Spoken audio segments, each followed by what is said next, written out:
राधे राधे मित्रों। अभी बैठे बैठे एक भाव मन में आया है। मैंने सोचा पूरा स्टैंड लगा के फिर इसका वीडियो बनाता हूँ, तरीके से बताऊंगा। नहीं, मेरे मन में आया कि अभी मैं इस बात को आप सबके समक्ष रखूँ कि हमारे गोविंद, हमारे प्रभु राम गिरधर गोपाल हमें कष्ट क्यों देते हैं। अक्सर ये मैंने बोला है, कष्ट इसलिए देते हैं क्योंकि हम उस समय प्रभु के ध्यान में होते हैं, उनके आनंद में होते हैं। हम उनके ध्यान में होते हैं, आनंद में होते हैं। जैसे एक बच्चा माँ की गोद में होता है, उसको अगर तब इंजेक्शन लगाओ तो माँ की गोद में होता है तो माँ संभाल लेती है। हल्की से अगर रोता भी है ना तो माँ उसे अपने सीने से लगा लेती है। बच्चा तभी कुछ सेकंड में ही चुप हो जाता है। अक्सर मैंने देखा और आपने भी देखा होगा। अगर उसी बच्चे को स्ट्रेचर में लेटा दो, बच्चा को पहले टांग पकड़ो, फिर रोएगा, फिर चिल्लाएगा, जो कि बच्चे का नेचर होता है। लेकिन माँ की गोद में होता है ना, माँ उसे बड़ी जल्दी संभाल लेती है और बच्चा चुप ही होता है। तो जब हम पे बुरा वक्त आता है ना, या भक्ति मार्ग में जो हमें बुरा वक्त मिलता है, उस समय ठाकुर की गोद में होते हैं। और दुख, बुरा वक्त मतलब दुख के रूप में जो आता है, तो उस समय ठाकुर की गोद में होते हैं। ठाकुर जी हमें संभाल लेते हैं। उन्हें पता अब ये मेरे नाम के आनंद में, क्योंकि नाम में वो शक्ति होती है। देखो, वो दुख संकट जो हम पे आ रही है ना, उसको झेलने की ताकत वो नाम देता है हमें। उस बुरे हालात से लड़ने की ताकत हमें नाम देता है। और हमें कोई लड़ना नहीं है, सिर्फ हरि के नाम में जप में सीताराम सीताराम राधे श्याम के जो आनंद में रहता है। ठीक है, बड़े बड़े संत हैं जैसे प्रेमानंद बाबा, उनको किडनी खराब है, उनकी हार्ट प्रॉब्लम है, फेफड़े प्रॉब्लम है, तब भी राधा नाम के आनंद में रहते हैं। वो सब झेल जाते हैं क्योंकि राधा नाम की अपार शक्ति आगे वो तकलीफ उन्हें विचलित नहीं करती। और हमारे कितने भी संत रहे, कई को मुंह का कैंसर रहा है, कई ऐसे संत रहे जिन्हें मुंह का कैंसर रहा है, कई ऐसे जिनको शारीरिक कष्ट है। क्यों वो सब कुछ झेल जाते हैं? क्योंकि उनके पास हरि नाम का बल होता है। ये नाम ही हमें उस हरि से मिलवाता है, उस नामी से मिलवाता है। लेकिन एक बात इसमें एक नई समझ में अभी आई है कि प्रभु हमें कष्ट भी तो इसलिए देते हैं कि मेरे समीप आएगा।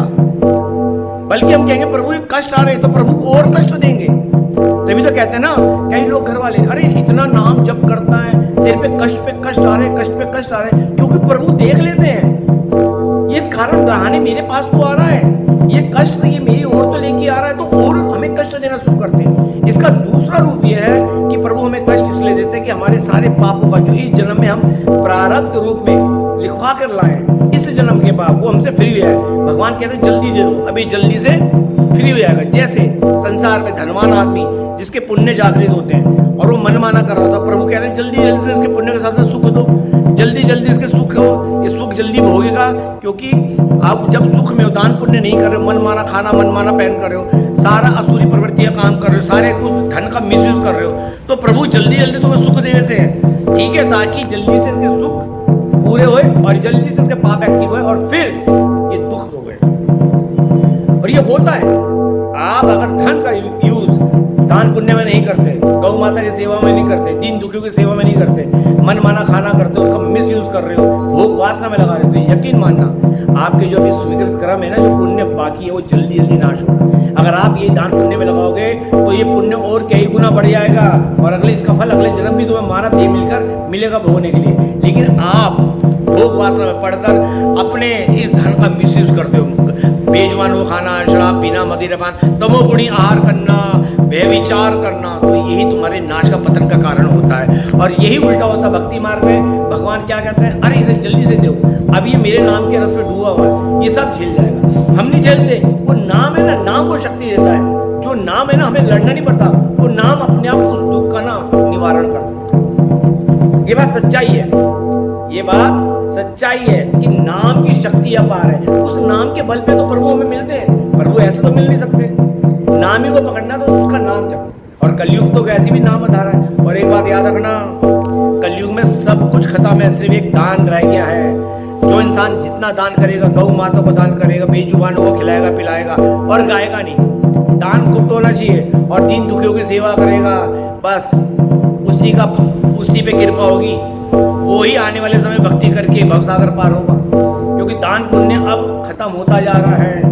कथावाचक भी ले लेके आज के बिकाऊ कथावाचक हो गए, मैं तो भूल रहा हूँ, इनको जाके दान मत दिया करो, बल्कि अपने जिस इलाके में रहते हो वहीं गौ सेवा, बंदरों की सेवा, कुत्तों की सेवा, बेजुबानों की सेवा, सड़क में पड़े दीनहीन लोगों की सेवा, अन्न का दान कर दिया करो। ये तो आते हैं, राजीव दीक्षित जी कहते रहे, इनका मैं तो सुनता हूँ बहुत कि आते हैं और करोड़ों रुपए तुमसे ऐड के ले आते हैं और अपने एम्पायर में ऐश करते हैं, तुम्हें गरीब कर जाते हैं जिनके दान से फल फूल रहे हैं, और ये खुद मुट्ठियों में रहते हैं, बुरा लगे तो भला लगे सही है। विरक्त संत बहुत कम है। विरक्त संत है ऐसा नहीं है जो बिगड़ स्वार्थ के अपने हमारा उद्धार चाहते हैं। तो भैया ऐसी जगह दान पुण्य मत करो जहां वो धनवान हो रहे हैं, क्योंकि कथावाचक का मेन काम होता है धन लेके जितनी जरूरत हो उतना रखे, बाकी सेवा में लगा दे। लेकिन आज तो अपना एम्पायर खड़े कर रहे हैं और ये बात सच्चाई है। ठीक है जी, तो मैं आपको यही बोलूंगा कि प्रभु के नाम का आनंद लेना है तो ये बात समझ लो, उसका जितना हो सके नाम जपो। मैं तो साफ बोलता हूँ, आज के कथावाचक बिकाऊ है, व्यास गद्दी को बेच रखा है इन्होंने, जैसे मंदिरों के अंदर ठाकुर के दर्शनों को बेच रखा है। बात करनी पर सच है। ठीक है, तो मैं किसी में तो उम्मत नहीं लगाता, साफ बोलता हूँ, अब सब बिका हुआ है आज की तारीख में, सब प्रीपेड है। जिसके जैसी चल रही है वैसे उसने व्यासपीठ को बेच रखा है। आप कहानी इधर से पकड़ो उधर से पकड़ो, बात है क्या संस्था बना के ऐश मौज वही कर रहे हैं, और ठाकुर जी सब जानते हैं वही करेंगे। उनको देखना कैसा करेंगे, और टेढ़ा इन टेढ़ों को सीधा करेगा। लेकिन आप ये बात समझ लो, प्रभु के नाम का आनंद लेना है तो प्रभु दुख इसलिए देते हैं कि और मेरे नजदीक आए। अगर दुख में आप गलत काम करते हो ना तो आपका और नाश होता है, और अगर आप दुख में समझ लेते हो हरि के हैं हम और हरि का नाम जपना है तो यार हमें उनकी कृपा मिलनी शुरू हो जाती है, दुख का निवारण शुरू हो जाता है। अगर आप दुख तकलीफ में मन माना करो, नहीं अब तो मैं उल्टा सीधा करूंगा, जो होगा देखी जाएगी, पाप से पाप बढ़ेगा और आपका नाश होगा। अधम योनि में गिरोगे, गलत काम करोगे, व्यभिचार करोगे, आने वाले समय में जेल भी जा सकते हो, ना जाने गलत संगत में फंस गए अपना पता नाश भी करा सकते हो। लेकिन अगर बुरे वक्त के अंदर आपको समझ आ गया हरि के, जब भी तो कहते हैं ना पुराने बड़े बुजुर्ग, बुरे वक्त अरे हरि का नाम जप, हरि का, क्योंकि हरि का हम अंश है, उन्हीं का वंश है। इसलिए जितना हो सके इस धरा पे हरि का, दुख तकलीफ में हरि का नाम जपो, और सुख में भी हो तो हरि का जपो। माता कुंती को जब सब कुछ मिल गया तो सुखी थी, तो उन्होंने एक ही बात बोली थी, हे कृष्ण। कुंती मैया ने एक ही बात बोली थी, वो कृष्ण ने कहा था कि बुआ अब तो तुम खुश हो ना कि अब तुम्हें राजपाट मिल गया, सब कुछ तुम्हारे पुत्र चक्रवर्ती सम्राट बन गए, जो धर्मराज युधिष्ठिर थे सब कुछ युद्ध जीत के। तो अब उसके बाद श्री अर्जुन महाराज जी श्री कृष्ण भगवान अपने द्वारकापुरी जाने लगे। तब माता कुंती ने क्या कहा था कि हे अर्जुन मैं कुछ मांगना चाहती हूँ। उन्होंने कहा बुआ आप क्या मांगोगे, सब कुछ तो मिल गया। कहती नहीं मांगना चाहती, बोलो दोगे? तो क्या उसने कहा हाँ बुआ बोलो।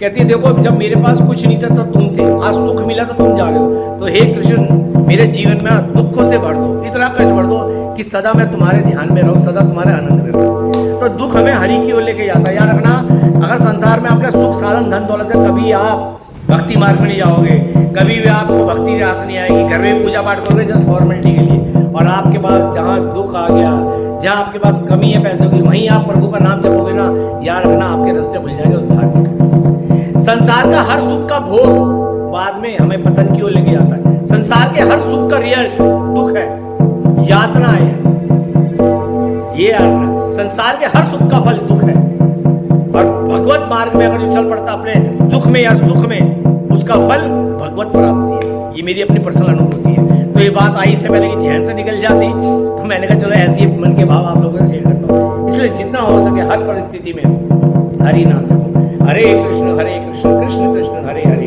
हरे राम राम राम हरे हरे। और मैं तो ये लाइन चलते चलते बोलना चाहूंगा, मुझे अच्छी लगती है। खुद को कर दिया तेरे हवाले प्रभु, अब तुम जानो क्या करना है। खुद को कर दिया तेरे हवाले प्रभु, अब तुम जानो क्या करना है। माया में अपनी रखना है या कर्मों में अपने रखना है। सॉरी चरणों में, माया में अपनी रखना है या चरणों में अपने रखना है।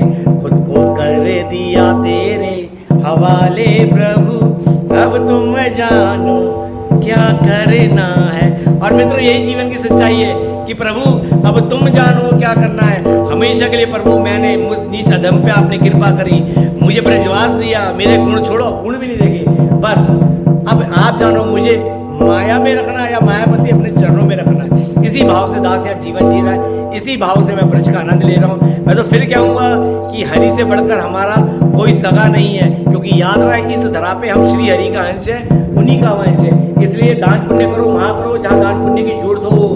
सही सड़क पे किसी को मत करो, जिनके हाथ पैर कमा सकते उनको दान मत करो, ठीक है। जो तुम्हें लगे, जरूरतमंद है, गौ माता की सेवा करो, जितना हो सके कलयुग में दान करो।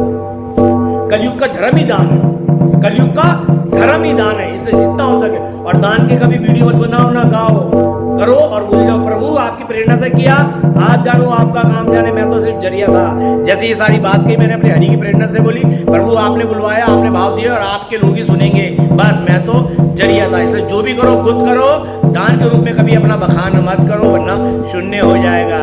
तो अब तुम जानो क्या करना है, इसलिए खुद को हरि के हवाले कर दो, फिर हरि जाने तुम्हारा क्या करना है। तो मित्रों, वृंदावन की पावन धरा से मस्त दीपक बिंदास दीपक श्री हरि के दास दीपक की आप सभी को जय जय श्री राधे श्याम, राधे राधे श्याम मिला दे, राधे राधे ब्रज वास करा दे, हरि बोल।